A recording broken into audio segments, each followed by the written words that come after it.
this country's going to need a lot of help. There's a madman. Well, I ain't gonna call him a madman. I really not gonna call. I ain't gonna give him that much credit. He's Trump. He's a narcissist and he likes it. You know, he's in power. He's in the big chair, and obviously he doesn't realize that the power he has yet. He's doing things that I don't really think he knows just how devastating these things are that he's doing can be. I'm not sure. This is just me, in my opinion. I think he's caught up in the moment, and I don't think that moment's going to fade either. Because his attitude is you know he's him, and everybody else is somebody else, and that's just the way he likes it. But I'm a little nervous about his presidency. I really am. I think that there's going to be a war that's going to really take its effect on the United States in ways that we are not used to, not just in life and death, but in money and all kinds of ways like that. Terrorists haven't disappeared and popped just because they're not blowing up the drugstores and everything. They haven't gone anywhere. They're still here in the United States. They work on their schedule. You know, it's gonna be. I believe it's gonna be rough. I believe the whole country's gonna be rough too. Now I'm gonna talk just a little bit more off topic. You know, I'm gonna talk about city development because I live here in Worcester. That's right, folks. I live in Worcester, Massachusetts, and you can come and find me in Worcester. And Worcester right now is going through a great change. There's an urban development going on in Worcester that I must say it's marvelous. I'm not gonna be able to say from a point of view for money and bringing recognition to a city that's the second largest city here in the Northeast. The things that are going on in Worcester, I have to applaud his name is Augustus, and he's the general manager, and his team, and that they're bringing in all kinds of development and all kinds of things like this. I have to applaud him on that stage, but I have to be a little bit mad at him for what he knows is going to happen for the development to take place. It's going to displace a lot of the poor people in this city, a lot of the people that are just barely making ends meet. It's going to displace a whole bunch of city. You know, the dwellers inside the inner city, they'll have to go someplace else. And I don't know where they're going to go, but I'm sure that's not being taken into effect. You know, the account, they're going to be saying that, oh, we'll take care of the people, this, that, and the other thing. It's not going to happen. They got hotels going up all over the place like that because the city's growing in that regard, that they're getting, you can come and have art and entertainment, and it's a lot closer than Boston and a lot cheaper than Boston right now. They're getting ready to develop the inner city corridor of Main Street so that it's a walkable type of Main Street where you can, you know, almost like in Amsterdam or something like that, you can literally just walk around and there's eateries all over the place and entertainment and fairs and things just going on all the time so that the activities in Worcester won't stop at 5 o'clock and close down. It'll continue on into the night. You know, it'll generate a lot of money, yes, and the money will go to Worcester, but at the cost of other people's happiness and stuff. I don't think that's all that right. I don't have a plan or an idea on how you cannot do that. You know, it's a hard situation. This is something really, really difficult to think about, I think. You know, because literally those people can't really afford to go any other place. You know, they've been in these homes for a lot longer than the Worcester development been there. And this gentrification is always taking place. I see this in Jamaica Plain. It was a little bit different. They got these huge Victorian houses in Jamaica Plain. They're big, giant ceilings and stuff. Most of them were empty. They just had some old people living in there because they were scared in the neighborhoods to put people in. So Yeah, they redid the city, made condos, all kinds of stuff, and they upgraded the city, and it was good. But it displaced a lot of the people that were living in their home. They didn't have any place to go after they were bought out and sold out and zoned out, and all these things that came about to get rid of them. And the same thing's going to take place here in Worcester. Yeah, Massachusetts. That's right. So I just wanted to mention that a little bit before I get into this topic of excellence. Yeah, let me do a little excellence before I go to some commercials. Yeah? Now here's excellence. It's not excellent. Everybody thinks, oh, that person's excellent. Excellent is extremely good. Yeah? See, now I can read because I got a light. Sorry about that. That's all right. Yeah, excellence is the state of excelling, surpassing merit or quality. Merit is the thing that entitles one to reward or gratitude. Quality, a distinctive attribute or faculty, a characteristic trait. So one's a trait, one is an entitlement to rewards and stuff. Quality is the trait, merit's the entitlement. Excellence is the state of excelling, surpassing merit or quality. That's excellence.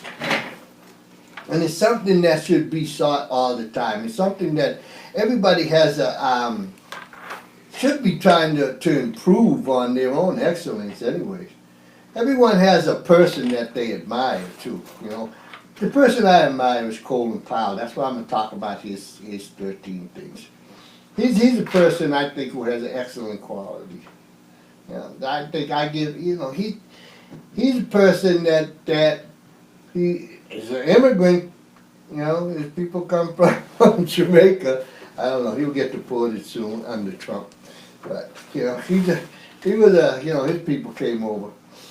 But he went to New York College. He didn't go to the Ivy League colleges and stuff. He didn't go to the war colleges at first and stuff. He went there, but he had these rules and regulations that he he called it regulation because in the military. But he had these rules that he governed his life by. There were little sayings that like I said, he put underneath this thing that he used to motivate himself so that he'd be able to improve on his life.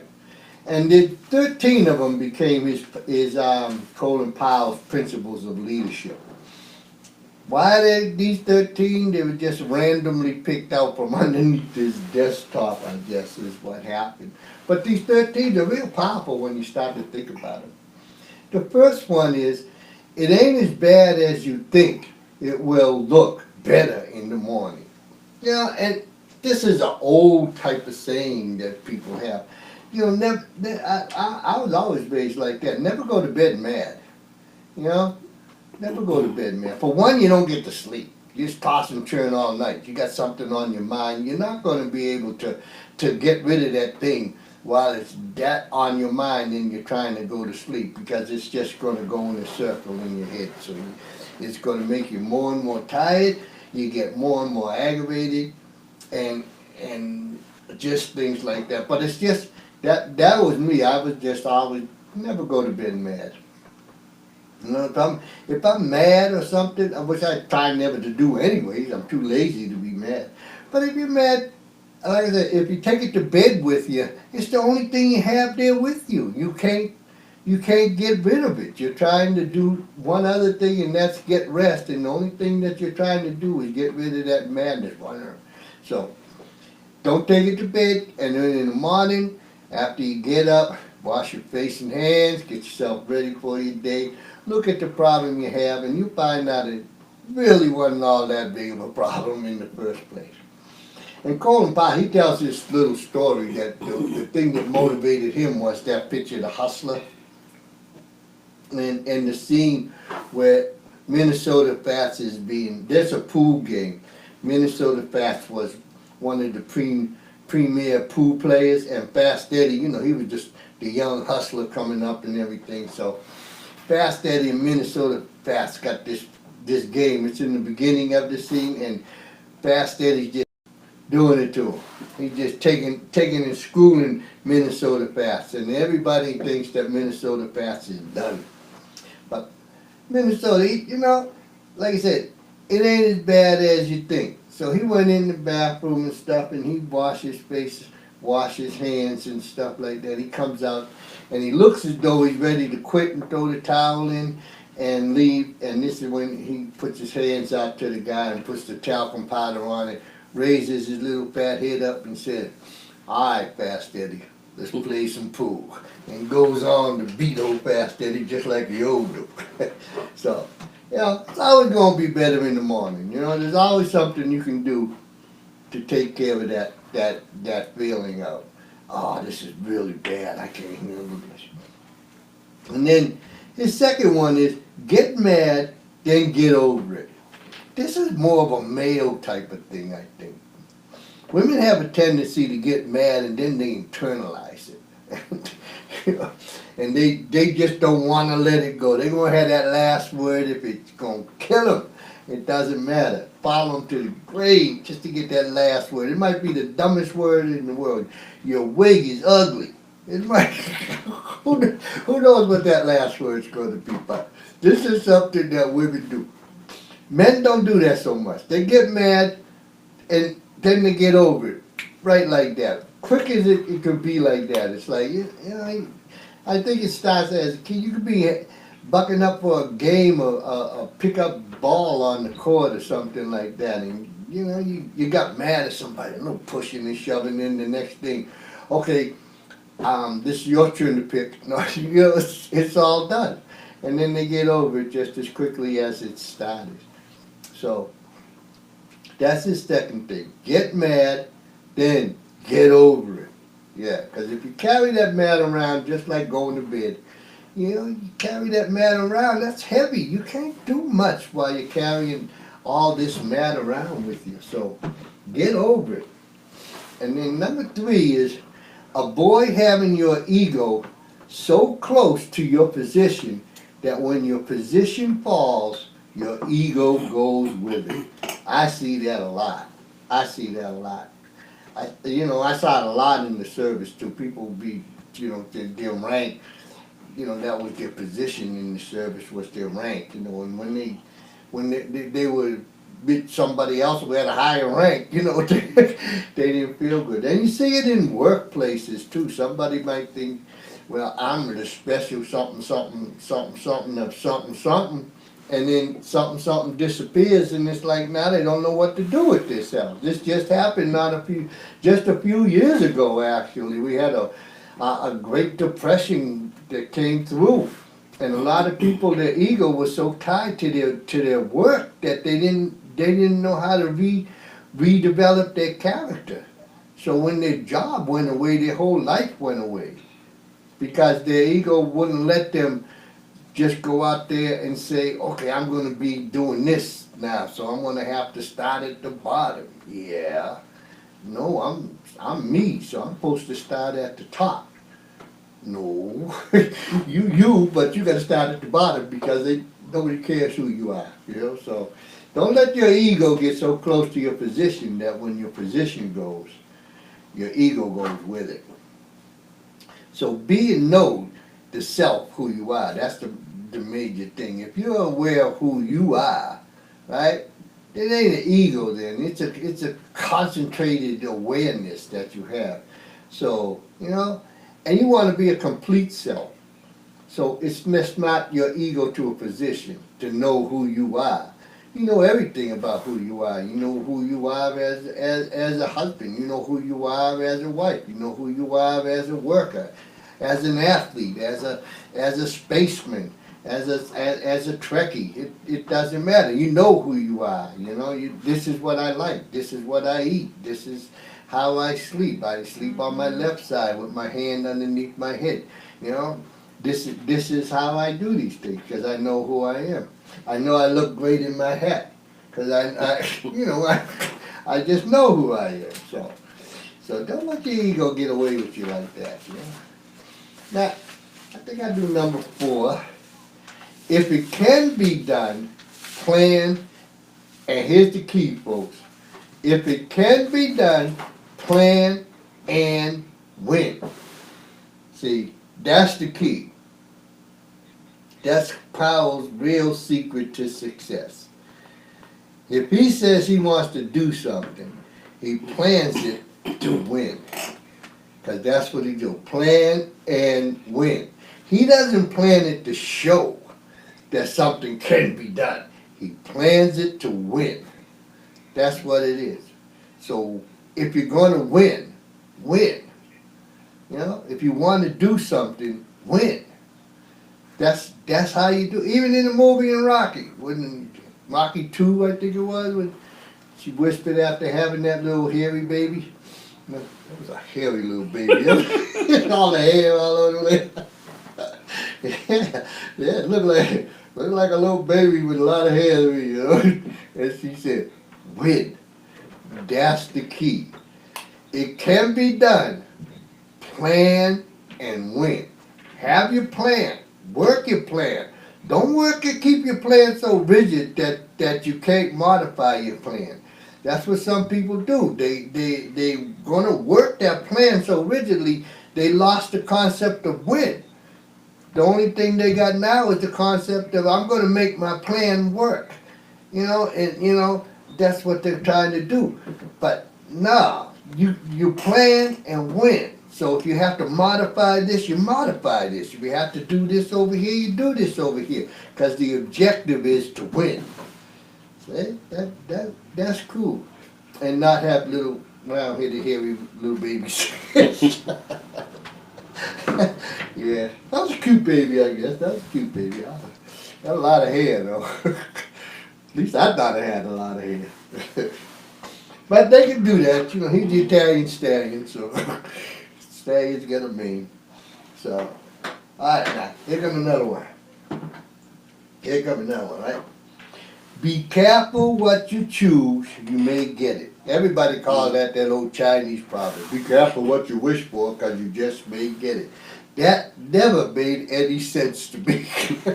I never understood that. If I'm going to wish for something, I want it. Can I try to explain it, if you don't Yeah, mind? So some people, I think that saying is made for people who look at someone's job and says, I want to be in that position, but they don't know how much work, hard work and dedication it takes to maintain it. So I could say, man, I wish I was president. But then as soon as you become president, you have all these Republicans or Democrats that you have to deal with. You have to deal with the citizens. You have to deal with other countries. It's so much stuff you don't think about. You just think about, oh, I want to be the leader of the free world. But it's not that. I think that's that's at least how I understood it. Yeah, that's possibly how a lot of people understand it, you know. But for me, it didn't make any sense because I'm more on the line of number 4. You know, plan and win. You know, so if I'm going to want to be something and wish to be something, I'm going to know what it is I want to be. You know, I'm not just going to want to be something all willy-nilly or something like that. I'm going to, you know.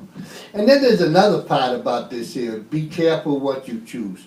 Because a lot of people, it seems today, we got a drug epidemic that's going on. People are all kinds of strung out on drugs and alcohol and everything. And a lot of this is because they chose to want to be the cool person. They wanted to be the hip person. They wanted to be the singular person in the middle of the circle, you know. They wanted all the attention, and they didn't choose the right environment to go after it. So they thought that they could control the substance abuse, and they didn't have to go and learn things to be a better person and to be more marketable in today's society. And they ended up defeated. You know, literally, they became drug dependent, and that's a bad thing. So I can see it in that regard. Be careful what you choose, you may get it. They chose to be the center of the universe, but the universe collapsed around them. You know, and that's too bad. Not that I'm a cold-hearted kind of be person like that, but yeah, be careful next time. Don't choose that. Choose something else, you know. And that'll be a good thing for you. Yeah, coming up on some commercials in a minute and stuff. All right, I'm gonna do number 6 though. Don't let adverse facts stand in the way of a good decision. Now, what's that mean? We do that all the time. We got jobs for that now. We pay people lots and lots of money to go find all this data, whether it's right, whether it's wrong, whether it's relevant, or any of those things like that. Here's a pile of data and everything, and this is the way you should do it based upon these data and these facts. And it's like most of the data collecting that we're doing now, most of the fact collecting that we're doing in this world now is negative. And for some cultures, it's victimizing. It's victimization type of facts. We're finding old negative facts to base our opinions upon what we're going to do in the present and the future. It doesn't work, folks. It doesn't work. It might be good for hanging out in that group and you chose the wrong group because now you're getting high with them, and then the next thing you know, it's ant colonies to the left and spiders over on the right, and the world's going to be a great place because you got these facts about ants and spiders. But it has nothing to do with anything else, So really, I like this one anyway. Don't let adverse facts stand in the way of a good decision. Because a good decision is going to have merit on its own. If you know you're making a good decision, you know you're making a good decision. You feel that good decision long before you make it. One way I make good decisions, and y'all can try this, right? I get a quarter, 25 cents, and I make my decision, usually a yes or no decision, and I flip it. But I already know if I call heads, that's the one I wanted to make in the first place. So it doesn't matter what I'm doing. It matters that which one I designated as heads. And that's how I make my good decisions. I know you don't have to do that. There's no facts involved in it. It's just flipping a quarter, But making a decision on adverse facts doesn't work. Not even a little bit. No matter how it sounds, how beautiful it sounds. Just like I said about the city here and going through the changes and everything for Worcester and everything. It sounds beautiful. Got all these great facts, all these statistics. Look at how it improved this city. Look at how it did to this city. Look at the city over here that what is it, Omaha or something like that. Look at how it took over all these things. Yeah, it did that, but it doesn't really mean it's going to work for you. Worcester people are some really different people. They're a little unique to themselves. I'm off topic, but that's okay. They're good people. Don't get me wrong. They're real good people, but they're Worcester people, and that's what they like to be. So they can do that type of thing, So don't let them adverse facts come into play, because they're mostly going to be coming at you from something negative, or they're going to be a victimization that you become the victim, But you'll have a whole lot of facts on why you can be the victim, or a whole lot of facts on why this has happened to this type of society, So if you're going to make your decisions based upon it can be done, plan and win. And that's how you make your decision. If you can make a decision on number 4, it can be done, you plan it, and win. And that's what it's all about. Hey, I'm going to do a couple of little my commercials here like that and see if we can have some commercials, and maybe a few people can make a whole lot of good money from the people who listen in, and they're a higher standard people, so they'll go and take care of the business over there. It is a nice little rest from all this great knowledge that we're trying to throw around here. I don't know if it's good or bad, but I like it, and you can tune in and like it too. So let's move on to number 7 here, because I want to talk a little bit at the end of this here. I want to talk about fitness, but right now we're on 7. Right? You can't make someone else's choices. You shouldn't let someone else make yours. Alright? I mean, that's easy to understand. Everybody was given the power from God Himself to make choices. Yeah? You can make all the choices you want in the world. And that's a powerful thing to do, you know. That's a very powerful thing. Because if you think about making choices, animals can't make choices. They work on instinct. Some people try to act like animals and just work off of instinct. Doesn't work. You can make choices.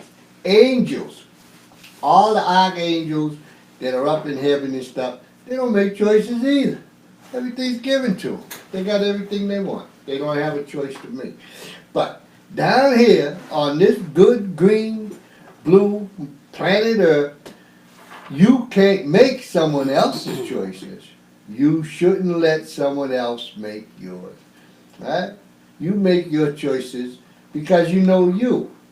And that's the key right there. If you don't know yourself, then it's going to be kind of hard for you to make choices that's going to be beneficial to you. You're going to make choices that someone else is making for you.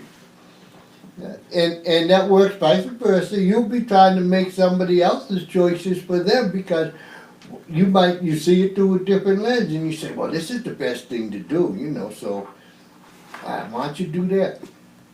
And that's advice. And sometimes advice is a good thing to get. Always, I guess, advice is a good thing to get. But to use the advice to make your choice, no, make your choice based upon who you are. Yeah. If you're a person who likes to go swimming, and all your friends want to move you to the desert because, oh, it's so great, it's cheap, you'll love it. The cost of living's easy and everything, but they ain't got any water. So it's like, make your choice to go to the coast where you can go swimming. You know, so really, you know, that's the whole thing, right? And you can't tell somebody else, well, I'm going to miss you, so why don't you come to the coast with me so you can go swimming? But they like the desert, so. Now, you know, so you got to make your choices based upon knowing who you are and the things that you like and the things that's going to benefit you in your life. So that's how you make your decisions. You know, and one other thing with making your choices and stuff. One choice you should never make. This is what I think, anyways. And it's the hardest choice that most people in this capitalist society make. Never make a profession, you know, for money. Make your profession on passion. Make your profession on something that you really, really enjoy to do. That's how you make your profession, because then you have pleasure that's going to be astronomical, because you go to work and you're having a good time, and after you finish work you can go out and you can enjoy yourself and have another good time in a whole different area. So one thing, see, I am making choices for y'all. Don't let someone else make your choices. But folks, don't make your life's goal just to work for money. Don't do that to yourselves. You can if you want to, because you shouldn't let somebody else make your choices for you. All right? And here's another one. This is something that a lot of people forget to do. Right? Check small things. Right? Always do that. When you're making your plan, people go for the grandiose because they think other people are going to applaud their brilliance and their genius and everything, and they forget the small things. And that's where the whole thing falls apart. There's that old saying, for want of a nail. You know, for want of a nail, the house fell down. They forgot the nails. Let me tell you a funny story about this. And this is true, too. This is true. I was in Houston, and I was running on the bayou. And you know what the bayou is? That's where all that nasty water runs down through, the rainwater and all the overflow funny shit. I'm running on the bayou, just having a good time. It's hot outside. And I look in the bayou, and I see this guy in the bayou with a bike.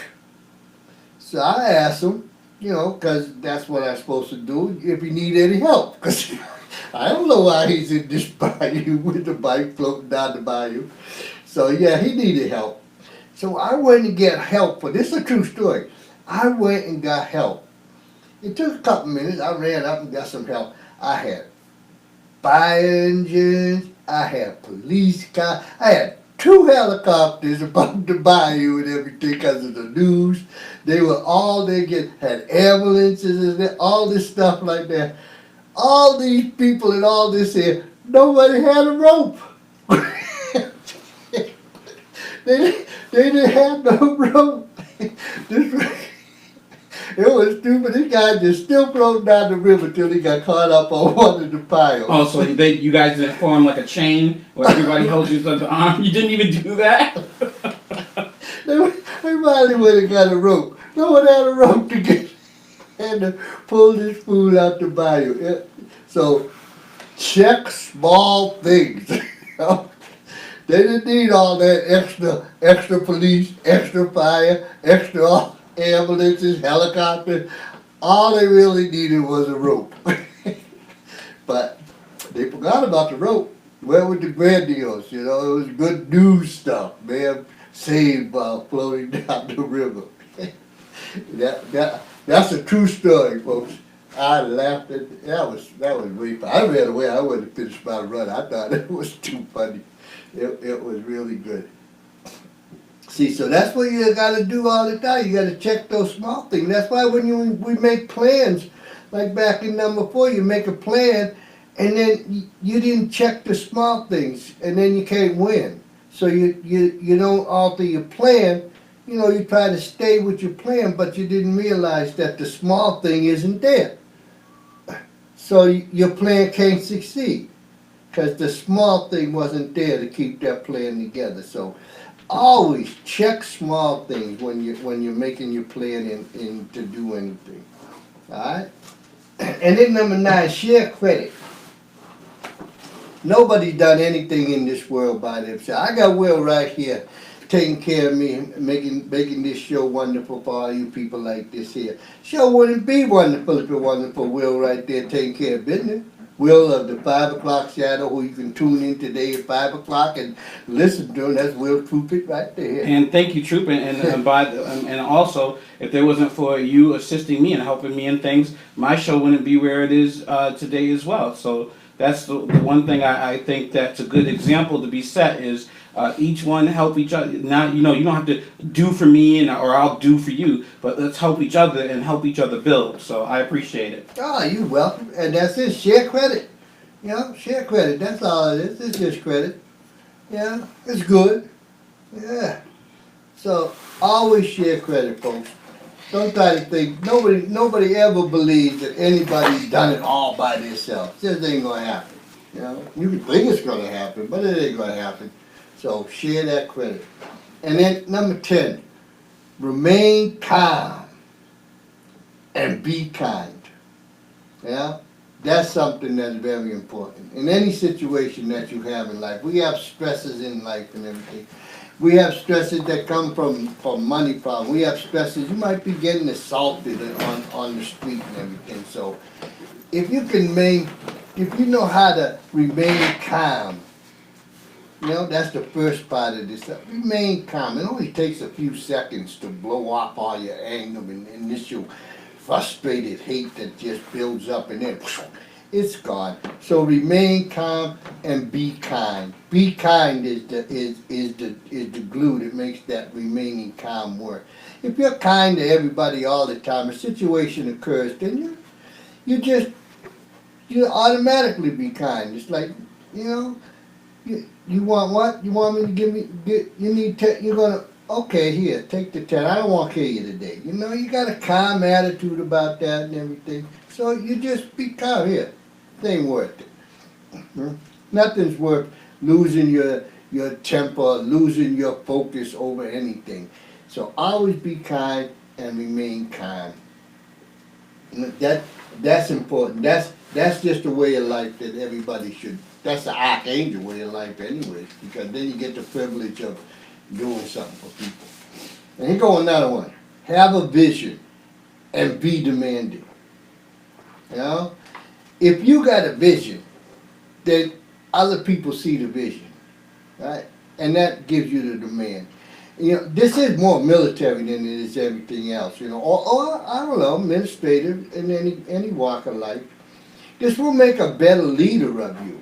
You know, followers need to know where their leaders are leading them, and then they need to know why. So I guess even in any type of business and stuff like that, the workers want to know why they're working. Why am I doing this harder work today on Thursday than I had to do on Monday? It's the same work. So if you have a vision, just, you're the boss and stuff, say, hey, we got this vision of getting out extra stuff like this here so that this won't overflow into something or whatever it's going to be like that. And then the followers say, okay, I got that. That's cool. I like that. But like I said, it's more military than it is everything else. People follow behind people that have a vision. If the vision is to become the greatest infantry squad that there is, then the followers know that. They're going to follow behind that because they know why. And they know what the person is that they want. They know what's expected of them. So there's a whole lot that goes into have a vision and be demanding. And then don't take counsel of your fears or naysayers. You hear that, folks out there? Y'all know who I'm talking to. Don't. There's a whole bunch of you people out there who ain't got anything else to do all day long but talk about this, that, and the other thing in a negative way. And then all you people, you don't have to take counsel in these people things. They got so much innate fear that they don't know what to do. That's all that they generate fear. And that fear comes out with a whole lot of noise. And you could see them. They all tip their hand in the same way. They don't have any real structure to their conversation. They just swear a lot. Mm-hmm. Yeah, so it's like, so don't take any counsel of your fears, people. You don't need to do that. Your fears, if you know your fears, you can defeat them. Get a plan and win. They're not all that hard to do. So don't do. And naysayers, there's so many of them. There's so many of them. They got more reasons why that somebody else is holding them down, or why that the earthquake happened in Peru instead of happening in some other country or whatever it is. They got all kinds of craziness going on out there. It's all negative fear that they've generated within themselves. Because they don't have the courage within themselves, some of them, not all, to grab a hold of themselves. I get accused of it all the time. I'm the guy, pull yourself up by your bootstrap. Mm-hmm. You damn skippy. If you want to be something, grab a hold and pull yourself up. Give yourself a wedgie if you have to, but pull yourself up and go ahead and take care of business. And leave all that fear and naysaying out of it. Now, perpetual optimism is a force multiplier. And what that means, if you're always positive, you draw positive people towards you. That just goes without saying. You got a room full of positive people, the energy starts to build on itself. It gets greater and greater. There's creative thought running around. Some of it might be science fiction, you don't know. But science fiction, pretty cool. Sooner or later it generates into reality. So perpetual optimism is a force multiplier. And a force multiplier in this regard would be surrounding yourself with like-minded people who have this kind of optimism to bring things forward. And we witnessed that just the other day with the women. That was perpetual optimism and right there in your face. Millions and millions of women coming out there, and that's a force multiplier. They're optimistic. They weren't coming out there to lose either. They had a plan. They were coming out to win. Guns blazing, like they said at their movie. They was coming out. Yeah. So my people, perpetual optimism is a force multiplier. Now those are the 13 leadership principles given to you by my interpretation that Colin Powell had that was randomly picked out of his thing. You know? But now I want to switch topics just a little bit because I think this is important. This is on fitness. And it's on training versus workout. And what that means is there's two different ways of working out. And this is why a lot of people, they go to the gyms, they buy apps, which I don't understand. Why would you spend your money on an app to watch somebody else work out? You're not making any real benefits from that. And it's easy enough not to do that. You got this on your phone, a text comes in, you stop working out. You know? And you're going to answer the text. Oh, I'll be right back, little person in my phone who's doing all this good working out for me. So don't you go anywhere, because I'll be right back. That's working out, okay? It might feel good. You know, it might sound good. You might have good musical background and you're riding your bike through the desert or something like that. And yeah, that's right, folks. I love the desert because I keep referring to it. But if a text comes in, like I said, boom, read the text. Email comes in, boom, read the email. And then the next thing you know, you're riding and a thought comes in your head, oh, I better call Betty Lou. Now you're calling Betty Lou, and it's all nonsense, and it's all, so, I don't know, you can buy apps if they work for you, that's good. This is called working out, right? It's not training.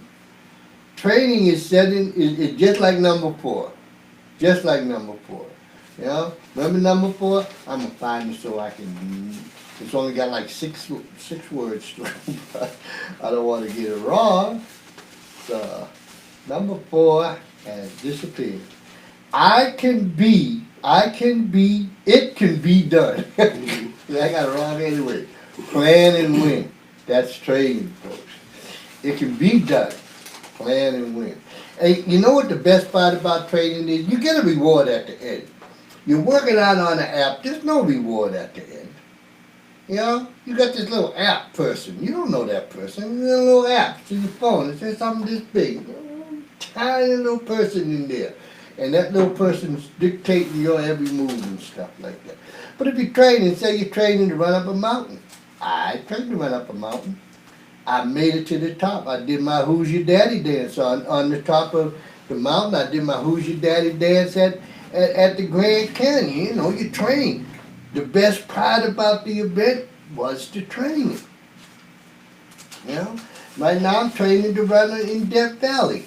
You know, the best part about it is running in Death Valley. I ain't gonna like running, but the training for it is cool. I don't have no little people in my radio telling me this, that, the other thing and saying, good workout, because that's all it would be, folks. That was a good workout. You got 3 texts, one email, you called 7 people, and we accomplished that workout. We did that all in an hour, you know. It's like, so you know, you want to stay away. You can work out. Everybody can work out. That's okay. There's working out and that's fine. But if you really want to make gains in your stuff, pick something very eclectic that you want to do. You don't really have to go and finish up on that, but train to do that event. Whatever that event was. If you want to win the Boston Marathon, train to win the Boston Marathon. Don't train to run the Boston Marathon. That's a workout. Train to win the Boston Marathon. And then measure your training to win by your own gains and stuff like that. So, because if you don't do that, you won't run the Boston Marathon for one. You won't run any marathons. You won't run any place. You'll start out, you'll overdo. The little person in the radio is going to be calling you and stuff and giving you all kinds of good kudos and stuff, and then eventually you clicked off that app and it grows dust with all the other nice little performance apps that were good for you that don't work. You know, so that's what I want to talk. And when you're training, train specific. If you're training to run, train to use running muscles. You know? If you're training to hike, train to use hiking muscles. They're different. You know? If you're training to swim, train to swim. Train to use those muscles using swim. You know, if cardio is important, you know, you have to be able to breathe. Some things you have to be anaerobic. If you're training to be an Olympic lifter, you don't have to run a marathon to be an Olympic lifter. You gotta run, but you gotta be able to use quick muscles, the quick twitch muscles. So you have to train those muscles. So you have to train from the bottom up, not from the top down, like, squats are top downwards. You want to train the other way, from the bottom up, to get that clean. But you got to train it all the way around. So, and that's part of the training. That's part of the joy of training. You get to learn too. Train nutritionally wise too. How much energy am I going to need to be doing this workout today? When should I take a rest? I need to take a rest during my work, during my week's training and stuff. So you have to train that in. You can get that on your app too, but it's like, if you're doing 4 texts, an email, and 7 phone calls, I think you're resting pretty much during your workout. So, yeah, I mean, your mind just might be like that you really can trick yourself to thinking that you're accomplishing quite a goal, and you may be accomplishing quite a goal. I don't know. But a workout and training are totally 2 different animals. And if you really want to get the best bang for yourself in what you're doing, then train for something to do, a specific thing. Eat, and like I said, the most eclectic thing in the world. It doesn't have to be realistic. It just has to be something that you've always wanted to do. Can you imagine having the world's greatest tree in your backyard and you can't climb it? Then you got to train to climb a tree. You know what I'm saying? That's what you got to do. The best tree with the greatest limbs for just hanging out in there. You can hang out upside down. You can hang out all these things like that. But you can't get up the tree. So there's your training thing right there. I'm training to climb that tree. What muscles am I going to use to climb that tree? I gotta hug it, I gotta shimmy, I gotta pull, I gotta do all these things like that to get up that tree. So you train to get up that tree. You get the greatest who's your daddy, once you get up inside those limbs of that tree, you can be dancing who's your daddy now, It's just that powerful. So you ain't gonna get that on your little fella in these things here, folks. You ain't gonna get that in the workout like that, So they're fine, I guess, for some people, but really, if you want to train, if you want to work out and make things, my suggestion to people is train for an event, any event. Like I said, I'm trained to run on the desert. Yeah, it's gonna be fun. It'll probably kill me, but the training that I'm doing right now, I'm having a ball training. I make gains every day, small gains, big gains. Every day I'm making a gain. Sometimes I don't see the gain, but I know I'm making the gains and stuff, and it's fun. It's funny. It's a drive. It's relaxing. It's a challenge. It's all those things all built into one. For me to do to run this desert. Just like if you're training to climb that tree. All those things that you're doing, knowing that you're going to defeat that tree. I'm getting up that tree, me and the tree, You can go out and growl at the tree, and anything you want to. And eventually you train hard, you get up that tree, you put your Who's Your Daddy Now dance out there. And I tell you folks, it's one of the greatest feelings that you'll ever have. Well, I think I'm already out of here. Might be a little bit over, but that's okay. Well, I want to thank everybody for tuning in.